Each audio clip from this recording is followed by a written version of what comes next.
పాటు ఎంపీ మల్లు రవి గారు కూడా ఉన్నారు. సార్ రండి, ఎట్లా ఉంది ప్రజల స్పందన? తిరుగుతా ఉన్నారు కదా, వార్ వన్ సైడ్ అంటారు కదా, సినిమాల్లో చెప్తుంటారు.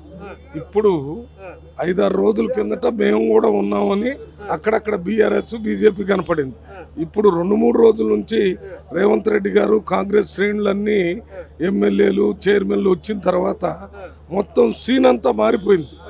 ఎందుకంటే ఈ ప్రభుత్వం ముఖ్యంగా సన్నబియ్యం, బస్సుల్లో ఫ్రీగా తిరగటం, 200 యూనిట్ కరెంటు ఫ్రీ, 5 లక్షల రూపాయలతో ఇందిరమ్మ ఇండ్లు, ఇవి ఈ జూబ్లీ హిల్స్లో బాగా పనిచేస్తుంది.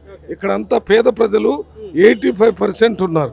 ఒక 15% మధ్య తరగతి పైన తరగతి ఉన్నారు. అందువల్ల గెలవటం అనే దానికంటే మేము ఇప్పుడు అంతా శ్రమ పడేది మెజారిటీ ఎంత వస్తుందనే మీదనే శ్రమ. మీ అభ్యర్థి విషయంలో అనేక రకాలుగా మాట్లాడుతూ ఉన్నారు, బీజేపీ కావచ్చు బీఆర్ఎస్ కావచ్చు. బీజేపీ ఏమో ఎంఐఎం అభ్యర్థి అంటా ఉంది, బీఆర్ఎస్ ఏమో రౌడీ షీట్ అని ఎప్పటి నుండో అదే మాట మీద తిరుగుతా ఉన్నారు. సో వాళ్ళకి ఏం సమాధానం?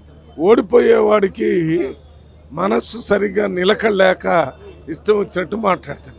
బీజేపీ కానీ బీఆర్ఎస్ కానీ మా అభ్యర్థి నెంబర్ 1 అభ్యర్థి. భారతదేశం మొత్తంలో ఎవరైనా ప్రజాప్రతినిధిగా ఎమ్మెల్యేగా నిలబడాలంటే ఉండాల్సిన అన్ని అర్హతలు ఉన్నాయి. యువకుడు, ఉన్నత విద్యావంతుడు, బీటెక్ ఆర్కిటెక్ట్ చేశాడు, ఇంతకుముందు 2-3 సార్లు రాజకీయాల్లో ఉండి మొత్తం ఈ జూబ్లీ హిల్స్లో ఉన్న స్లమ్స్ అన్నిట్లో ప్రజలతో సత్సంబంధాలు ఉన్నవాడు. ఏ సమస్య ఉంటే ఫోన్ చేస్తే వచ్చి వాళ్ళ తరపున పనిచేసే నాయకుడు. ఒక్క అభ్యర్థి పేరు చెప్పండి, వాళ్ళు ఎప్పుడైనా అసలు ఈ స్లమ్స్లో ప్రజల స్థితిగతులు తెలుసా వాళ్ళకి? ఈ రోడ్ల గురించి తెలుసా? డ్రైనేజ్ గురించి తెలుసా? ఎలక్ట్రిసిటీ గురించి తెలుసా? వీళ్ళ జీవనోపాధి గురించి తెలుసా? ఏమీ తెలియదు. ఒక్క నవీన్ యాదవ్ ఆయనకొక్కడికే తెలుసు, ఇంకెవరికి తెలియదు. అందువల్ల ఆదర్శవంతమైన అభ్యర్థి రేపు గెలిచిన తర్వాత ఈ బోరబండను కానీ లేకపోతే జూబ్లీ హిల్స్ని కానీ బంగారు కొండలాగా చేసేటటువంటి 10 ఏళ్లలో అభివృద్ధి చేసినామని చెప్పేసి కేసీఆర్ కావచ్చు కేటీఆర్ చెప్పుకుంటూ వస్తాను. సో అభివృద్ధి కనిపిస్తా ఉందా మరి ఇప్పుడు మీరు ప్రజల్లో తిరుగుతూ ఉంటారు? 10 సంవత్సరాల్లో అభివృద్ధి ఉంటే ఈ డ్రైనేజ్ ఎట్లా ఎందుకు ఉంటుంది? ఈ రోడ్లు ఎందుకు ఉంటాయి? ఈ వైర్లు ఇంటి మీద నుంచి ఎందుకు పోతాయి?